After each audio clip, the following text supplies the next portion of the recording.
நேற்று முன்தினம் அரசு அறிவிச்சிருக்கிறது அனைத்து சட்டமன்ற உறுப்பினர்களுக்கும் புதிய வாகனம் இந்த அரசு வழங்குவதாக முடிவெடுத்து அறிவிச்சிருக்கிறீங்க. எங்களுடைய கழக தலைவர் மாண்புமிகு முன்னாள் முதலமைச்சர் திரு முத்துவேல் கருணாநிதி ஸ்டாலின் அவர்களின் அறிவுறுத்தலின் பேரில்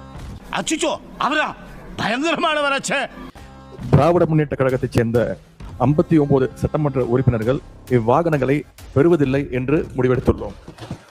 பெரிய சோழர் பரம்பரை, இவர் ராஜராஜ சோழன், அவர் ராஜேந்திர சோழன். தஞ்சாவூருக்கே இவங்க 2 பேரும் தான் வாரிசு.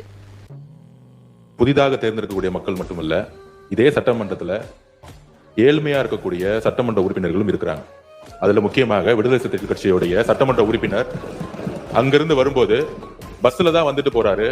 அவருடைய குரல் யார் யாரெல்லாம் பஸ்ல வராங்க, யார் யாரெல்லாம் ட்ரெயின்ல வராங்க, அவருடைய குரலா இருந்துச்சு.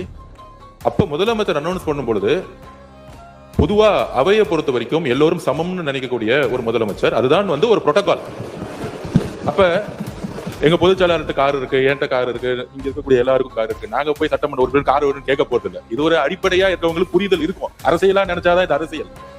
எங்க ஏழ்மையா இருக்காங்களோ அவங்க விண்ணப்பத்தை கொடுப்பாங்க.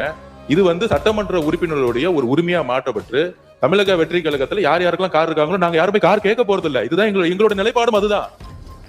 இதுதான் எங்களோட நிலைப்பாடும்.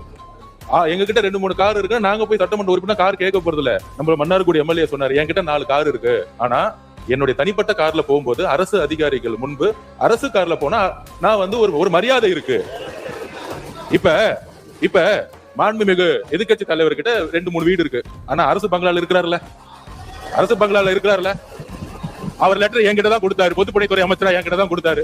எனக்கு அரசு துறையுடைய பங்களா வேணும்னு கொடுத்தாரு. உடனே நம்ம கேட்க முடியுமா? மாண்புமிகு எதிர்க்கட்சி தலைவருக்கு 2-3 பங்களா இருக்கு, அதனால அரசு துறை பங்களா கொடுக்க மாட்டோம்னு சொல்ல முடியுமா? எங்களுடைய முதலமைச்சர் சொன்னாரு, அவர் கோரிக்கை கொடுத்தாரு, உடனடியா கொடுத்துருவோம்னு சொன்னோம்.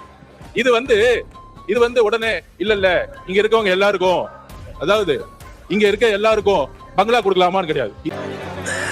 சோலி முடிச்சு எரியுதடி மாலா, ஃபேனை போடு.